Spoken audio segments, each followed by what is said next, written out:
Is our Prime Minister actually our Prime Minister? Because so far, he seems obsessed with serving everyone else apart from the British public. Do you remember when he kept saying this? I say to you directly, my government will serve you. Politics can be a force for good. We will show that. We've changed the Labour Party, returned it to service, and that is how we will govern. Country first, party second. Country first, okay? Well, what have we had? Well, it looks like him. According to our internal sources, a shocking 75% of Labour MPs are now questioning Starmer's leadership. Why is this happening? New evidence has emerged that casts doubt on his abilities. His ambitions to become Prime Minister by 2025 don't just look out of place, they seem absurd. But it's not just the frightening numbers. His stance on women's issues alienates key constituencies, and his inappropriate approach to trade relations with China only highlights his critical shortcomings. The evidence against Starmer is accumulating at an alarming rate.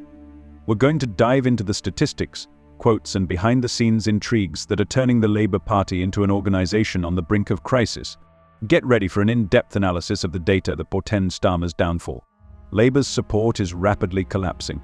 This is not just a minor decline, but a catastrophic decline in all aspects, from economic confidence to general approval. The party is losing support among the voters it used to rely on. The working class, young voters, and even residents of areas that have always voted for Labour are starting to look for alternatives. This is a wake-up call that cannot be ignored. Keir Starmer. This constant fact that he harks on about being chief prosecutor. He's not, he's called Director of Public Prosecutions. But chief prosecutor, what does it make him sound like? It makes him sound like a figure out of Stalin's Russia. In Starmer's eyes, he is clearly of impeccable character. He is always right. How do you rate Keir Starmer's first 4 months as Prime Minister? Well, the opinion polls tell us, don't they? They have plummeted in a way that looks a bit like an alpine avalanche. He's literally fallen off a cliff.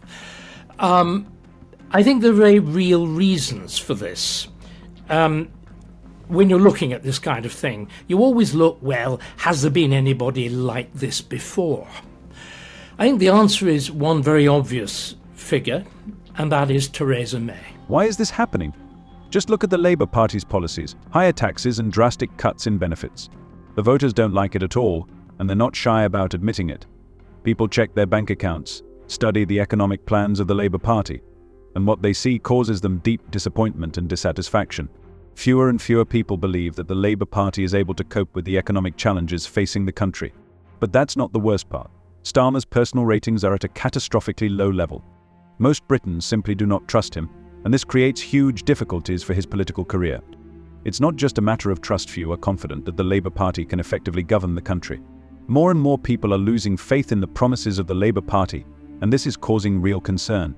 We have never seen support for British politics drop so rapidly. It seems that the Labour Party has hit an iceberg and is now rapidly sinking. But these numbers are just the tip of the iceberg of Starmer's problems. There's a lot more to it all, and we're going to find out. At a time when it seemed like a week of Starmer's rule couldn't get any worse, he managed to anger millions of women voters. So here is somebody, in both cases, both May and Starmer, who have a peculiar rigidity in a job which actually demands, yes, at times you have to be immensely firm, but you have to have something tactile. You have to have fingers that can sense, a nose that can smell, eyes that can see. These are people who simply don't have that. And the public understands it. They feel a sense of rigidity, alienation, something strange. Both of them are strange. The waspy problem that Starmer is facing is of tremendous importance. She is seriously undermining Labour's support among a key group of voters, and it is becoming more and more obvious every day that Starmer's leadership is pushing people away instead of attracting them. But that's not all his troubles. If we compare his mistakes in the field of foreign policy, the problems with pensioners seem like just a small thing. Why did you think Starmer's retirement issues were a disaster? His strategy towards China is even worse. This is a real diplomatic nightmare that is costing Britain a lot. Let's look at the real cost of his foreign policy failures. Starmer is trying to take a tough stance against Beijing, seeking to tighten control over Chinese investments in the UK. Sounds reasonable, doesn't it? But he does it so clumsily, like a kid in a toy store. He cannot decide whether he wants to please human rights organizations or appease China. The result is complete chaos, which annoys everyone around. Everyone is criticizing him. Even his own Labour MPs say that his policy towards China is just empty words. And this is truly alarming.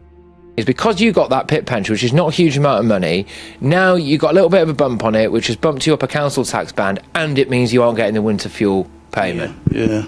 I'll get so much council tax paid, but they've bumped it straight up, you know what I mean? I didn't even know I was getting the pit pension, rise. And you did vote Labour, didn't you?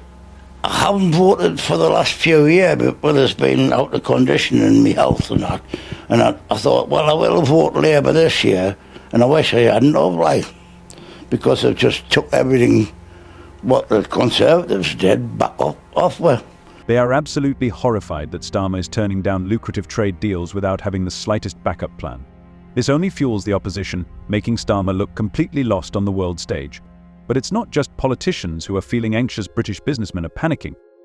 Since 2029, Chinese investment inflows to the UK have decreased by a whopping 95%.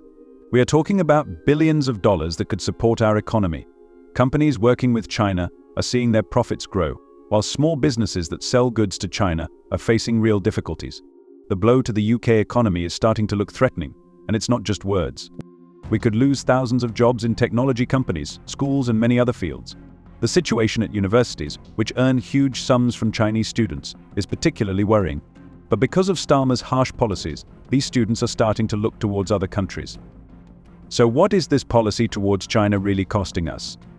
Financiers are sounding the alarm and warning that we could lose up to £20 billion on trade and investment over the next 5 years if the situation does not change.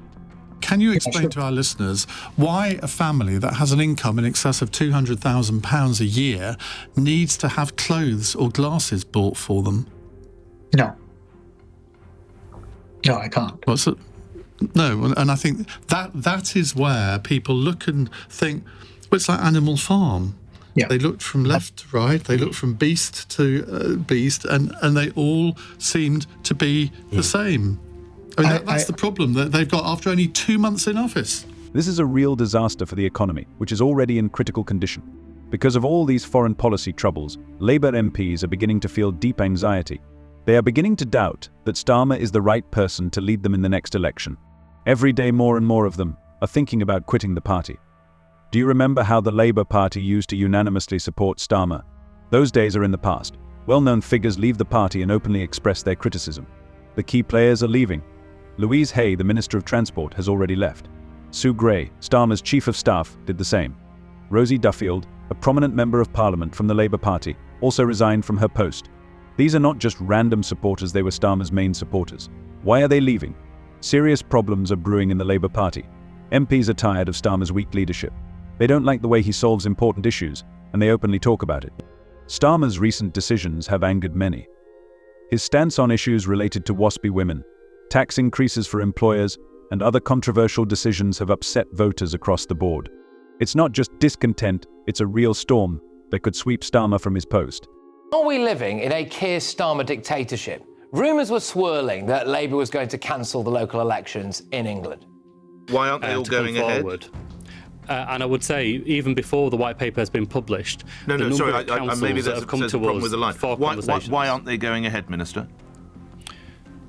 Well, at the moment, the assumption is that elections are going ahead. However, it's usual in a process of reorganisation that when a council makes a request for reorganisation, that if there are elections taking place to a council that it essentially won't exist within the term of those elections, then you hold off the elections and you elect to a shadow body, and the shadow body basically is a form of the new councils that will follow.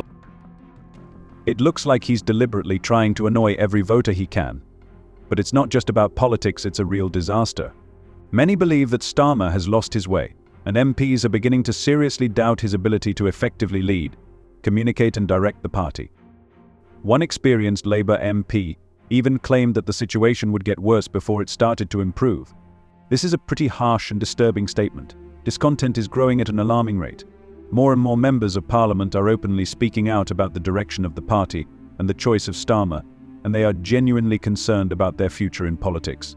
Labour rallies have been taking place in a tense atmosphere lately, and our sources report that things are extremely bad. If the Labour Party fails in the upcoming local elections, we may witness a mass withdrawal of MPs. They are already in a state of nervousness, and poor election results can be the last straw that will overwhelm their patience. Some even suggest that a serious riot may begin. Starmer's inner circle is also disintegrating. His advisors and old friends are starting to retreat, as if they have a premonition of an impending storm. It's like a house of cards collapsing. The main question is, how much worse can things get? And will Starmer be able to fix everything before it's too late? Time is running out, and the stakes are incredibly high. See you later.